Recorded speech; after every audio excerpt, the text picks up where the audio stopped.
He was 13 years old when the world fell in love with his voice. By 25, he was dead. Not in a mansion, not surrounded by wealth, not celebrated as a legend, but in his grandmother's apartment in Harlem. They called him a prodigy, a sensation, a star. But long before he became a cautionary tale, he was just a boy by the name of Frankie Lymon. And this is the story of what happens when fame arrives before adulthood and disappears before understanding.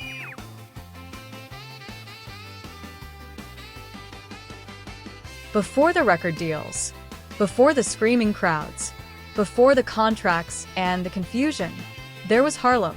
Mid-1950s Harlem was more than a neighborhood. It was rhythm. Music drifted through open apartment windows. Church choirs rehearsed late into the evening. Street corners became rehearsal studios for boys chasing harmonies beneath street lamps. It was in this world that Frankie Lymon was born in 1942. His family wasn't wealthy. They weren't connected to record executives. There were no industry pipelines waiting for him. Just community. His father sang gospel. Music was part of the household, but not as a career plan, as survival, as expression. Frankie was small for his age, but when he sang, something shifted in the room.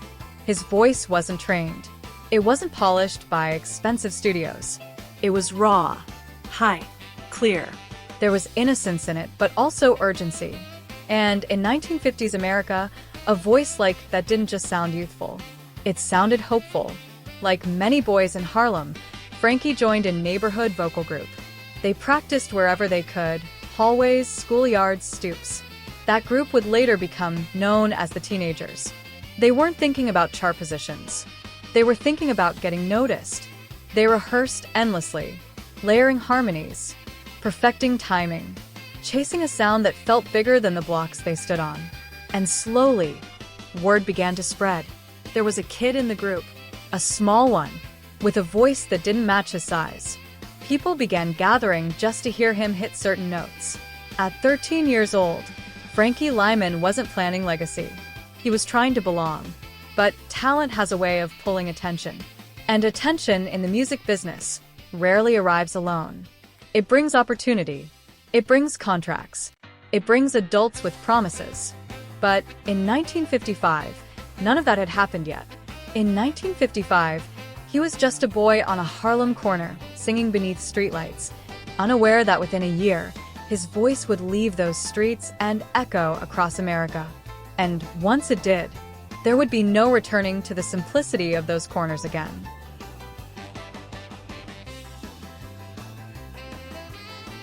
Harlem gave him a voice, but one song gave him the world. By 1955, Frankie and the group now known as the Teenagers were no longer just singing for neighbors. They were being watched. A local songwriter named George Goldner heard something in them, but more importantly, he heard something in Frankie. The voice. High, piercing, youthful, different. At 13 years old, Frankie stepped into a recording studio, not as a child, but as a lead singer. And they recorded a song that sounded innocent, a song about love, a song that felt playful. But history doesn't remember it as simple. It remembers it as seismic. Why Do Fools Fall in Love? When it released in 1956, it didn't creep up the charts. It exploded. The song climbed the R&B charts, crossed into pop radio, and suddenly, a 13-year-old black boy from Harlem was leading a national hit. In the 1950s, let that sit. The music industry wasn't designed for someone like Frankie Lymon to become a crossover star, but the sound was undeniable. His voice carried something that radio couldn't ignore. The innocence wasn't manufactured. It was real. And that authenticity, that childlike ache in his tone, made the record timeless. Crowds started screaming at shows. Teenage girls fainted. Adults were stunned. How is this voice coming from someone so young? Television followed. The Teenagers appeared on national stages, including The Ed Sullivan Show, placing Frankie in living rooms across America. And here's where something shifted. Because fame doesn't just elevate you, it isolates you. The industry began separating Frankie from the group.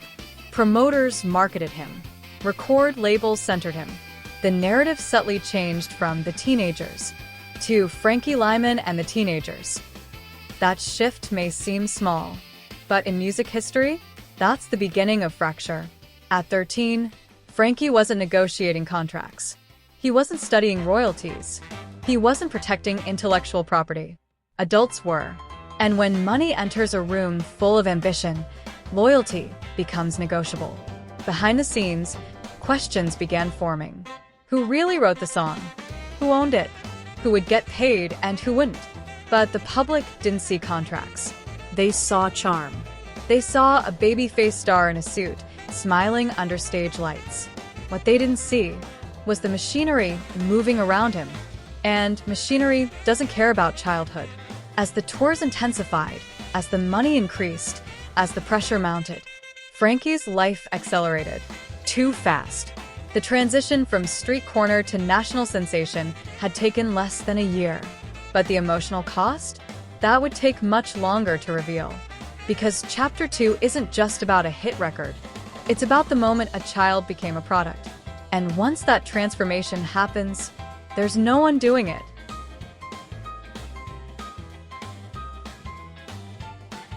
Success is loud, but the pressure behind it is silent. After Why Do Fools Fall in Love climbed the charts, everything accelerated. Tours expanded. Crowds grew larger. Screams got louder. And somewhere inside that noise stood a 14-year-old boy trying to understand what was happening to his life. The industry didn't see a child anymore. They saw momentum. They saw sales. They saw a face that could be printed on posters, tour flyers, and record sleeves. And slowly the branding shifted. It was no longer just the teenagers. It became Frankie Lymon and the teenagers. That wording matters, because when one name rises above the rest, balance collapses. Inside the group, tension began forming. Friendships strained. Egos weren't the issue. Money was. Royalties. Credit. Control. The song that made them famous, Why Do Fools Fall in Love, would later become the center of legal battles over songwriting authorship. At the time, Frankie was too young to fully understand what he was signing. Contracts were placed in front of him. Adults explained things quickly. Pens were handed to him. Sign here. Initial there. Trust us. But trust in the music business can be expensive. As the tours intensified, Frankie was pulled further from normal teenage life. No stable school routine. No consistent home structure. Just buses. Hotels. Green rooms filled with adults. And applause that lasted minutes, followed by silence that lasted hours. Imagine being 14 and realizing the room only lights up when you perform. That kind of reinforcement changes a person. Meanwhile, something else was happening, something biology doesn't negotiate with record labels. His voice began to change. Puberty. The very thing that made him special, that high, angelic tone, was temporary. The industry had built its marketing around youth. But youth is fleeting. Each time Frankie sang, executives listened not just for beauty, but for longevity. Could he maintain the sound? Would radio still want him? Could the brand survive maturation? And here is the cruel truth about child stardom. The world loves watching a child rise. It struggles watching them grow. By the late 1950s, the novelty that had once made Frankie irresistible to audiences began fading. Not because he lacked talent, but because the industry had already moved its gaze to the next new thing.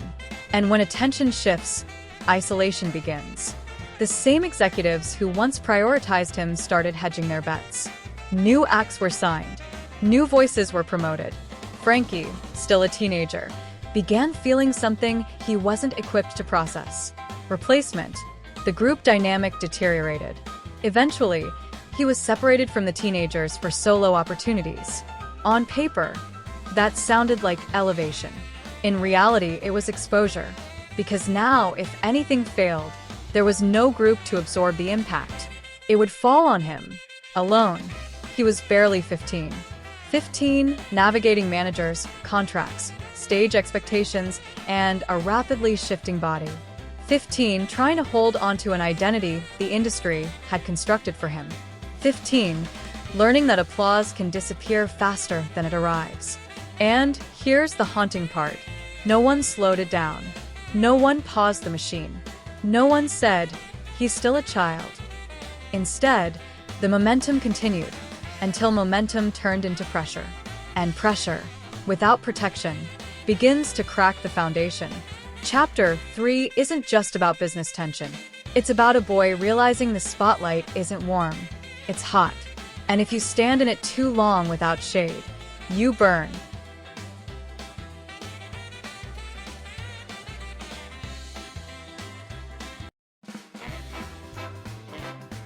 Fame had introduced Frankie to the world, but it had not prepared him to live in it.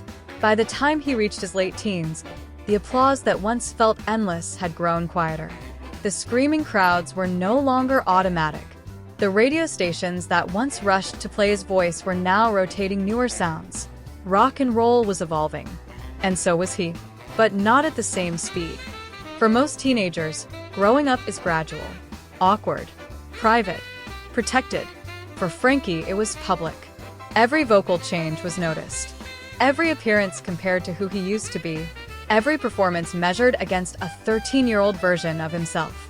That kind of comparison can fracture identity, because how do you compete with your own childhood?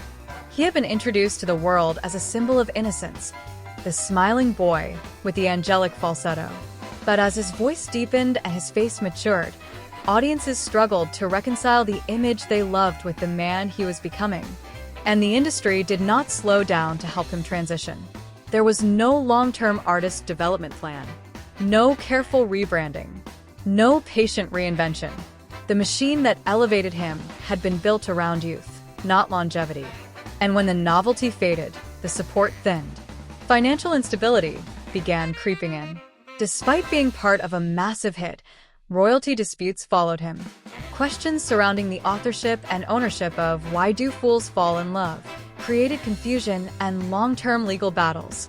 Money that should have provided security instead became tangled in contracts negotiated when he was barely a teenager. Imagine earning national fame before you can legally sign a contract, and then spending your adulthood trying to untangle what was signed for you. It creates a quiet frustration, a sense of something taken, even if no one says it out loud. At the same time, Frankie was searching for stability in his personal life. He married young. Then again, relationships formed quickly, sometimes intensely, but stability remained elusive. Fame accelerates emotion. It compresses time. It makes everything feel urgent. But urgency is not the same as foundation. Behind the scenes, he was navigating something far more complicated than chart positions. Identity. Who was Frankie Lymon without the screaming crowds? Who was he without the falsetto that made him famous? Was he still valuable if he wasn't extraordinary? Those are heavy questions for anyone. They are devastating for someone who became famous before fully forming a sense of self. And this is where the silence becomes dangerous. Because when the noise of fame fades, it leaves space. And space can be filled with reflection or with escape. For Frankie, that escape began quietly. Heroin did not enter his life like a headline. It entered like relief. A way to soften disappointment. A way to numb comparison. A way to quiet the voice asking whether he had already peaked at 13. Addiction often begins as anesthesia, not destruction. But anesthesia dulls more than pain. It dulls ambition. It dulls clarity. It dulls control. As dependency grew, so did instability. Legal troubles followed. Opportunities narrowed further. The industry that once marketed him aggressively now kept its distance. And perhaps the most haunting part of this chapter is not that he struggled. It's that he struggled in public memory as someone who had once represented innocence. The contrast was sharp. The child star, the fading young man, the headlines, the silence between them. Growing up without a map is difficult under normal circumstances. Growing up without a map, after the world has already defined you, is something else entirely. Frankie had entered fame as a boy, but no one had shown him how to leave it. And that absence, that lack of guidance, of protection, of long-term vision, would shape everything that followed. Because sometimes the most dangerous moment in a career isn't the rise. It's the transition. and Frankie was navigating it alone.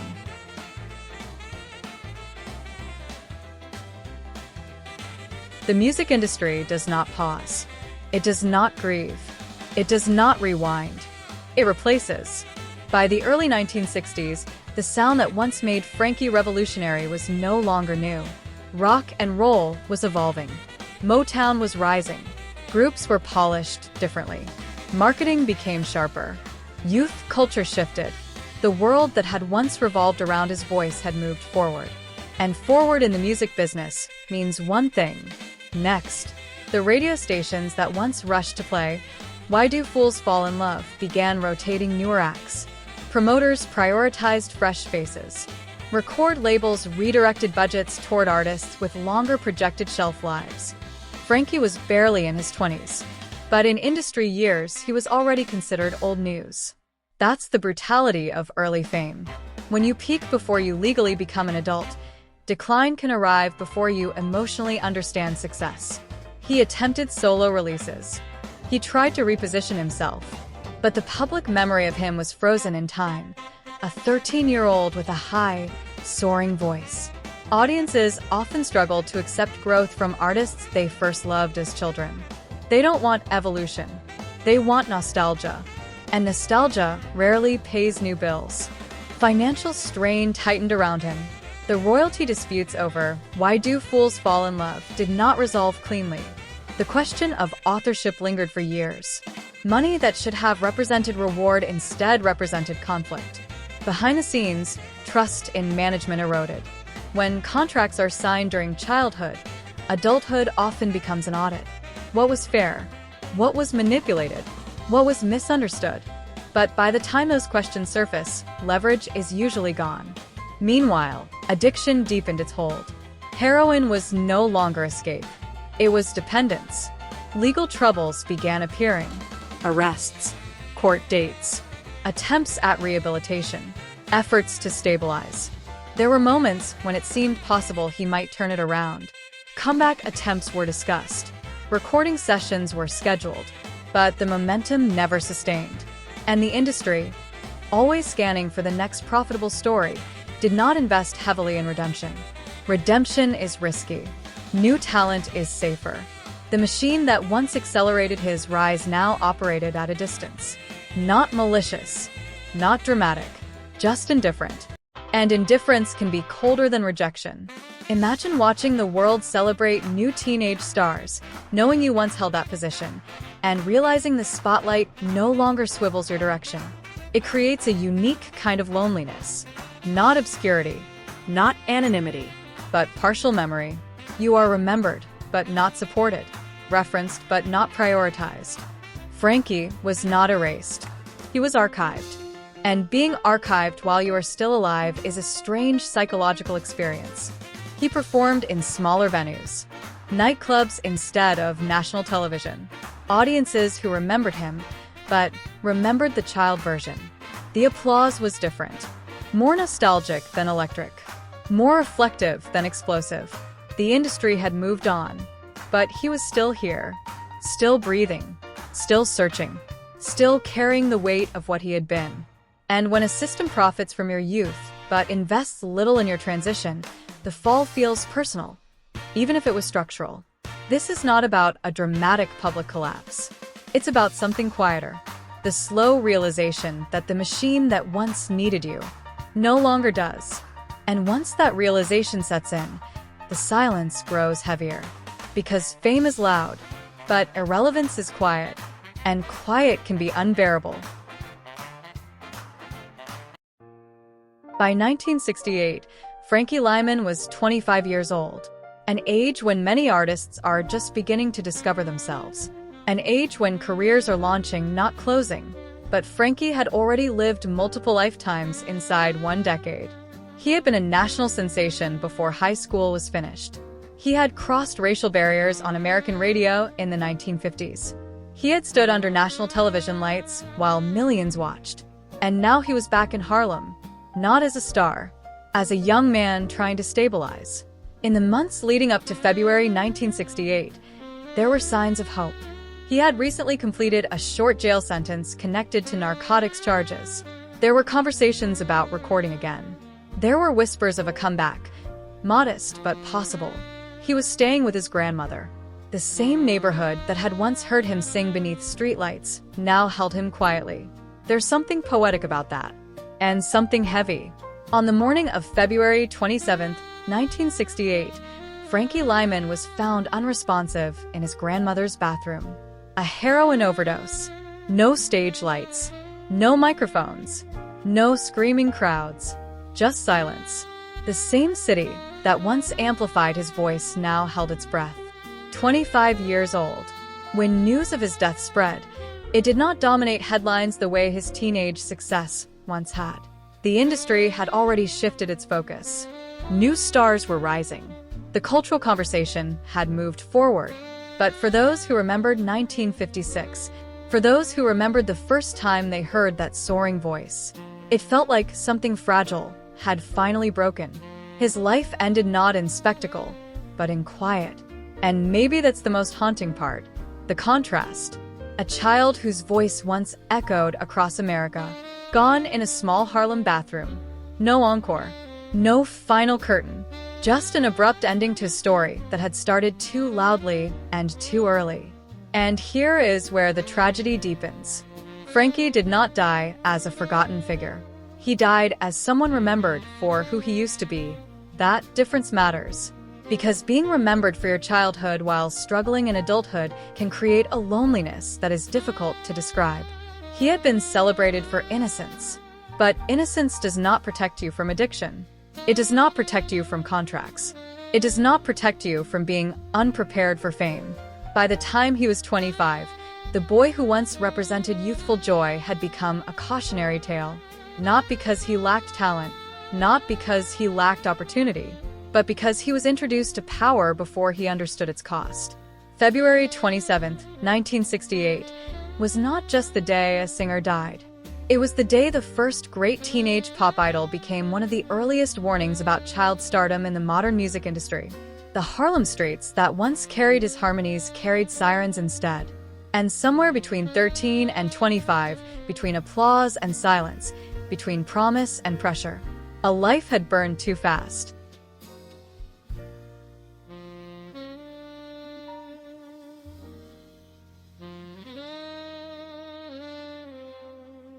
Death has a strange way of turning silence into applause.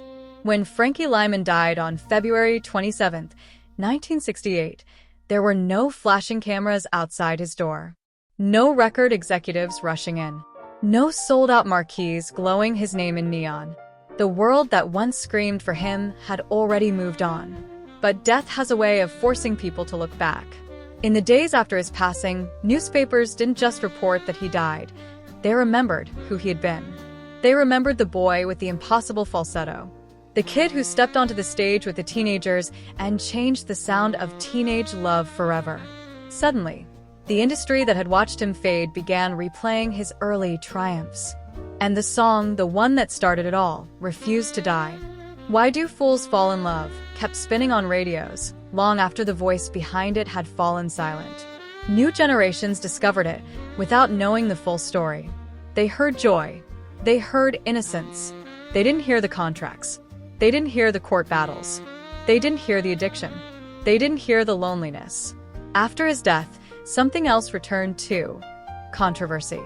The legal disputes over royalties and marriages resurfaced. 3 women claimed to be his lawful widow. Courtrooms became the stage where his legacy was argued over. The same industry that once profited from his youth now dissected his life in headlines. In life, Frankie struggled for recognition and stability. In death, he became legend. His influence quietly stretched far beyond the 1950s. Artists who followed, from Motown's golden voices to future R&B icons, carried traces of that high, fearless tone. The blueprint had already been written by a teenager who barely understood the machinery of fame. Years later, Hollywood would revisit his story. Broadway would sing it. Historians would analyze it. Music lovers would rediscover him. The spotlight returned, but it returned to memory, not to the man. That's the bittersweet truth about fame. Sometimes the world gives you your flowers when you're no longer here to smell them. Frankie Lymon didn't live long enough to witness his cultural resurrection. He never saw the full acknowledgement of his influence. He never stood on a stage and heard a crowd thank him for changing music. But his voice, it outlived the contracts. It outlived the chaos. It outlived the silence. And in the end, that may be the only spotlight that truly matters.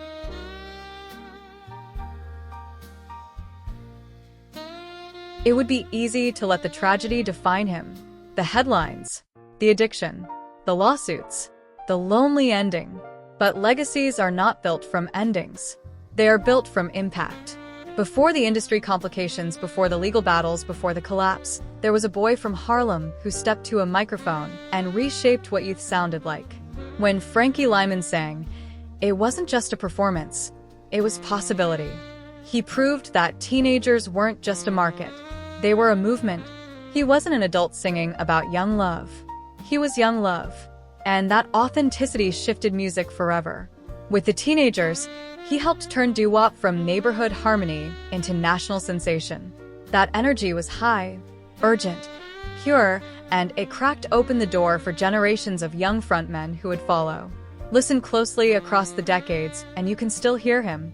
In the polished harmonies of Motown, in the emotional vulnerability of early soul, in the fearless high notes of pop vocalists who dared to lead with youth instead of experience. The industry may have moved on quickly, but culture did not forget.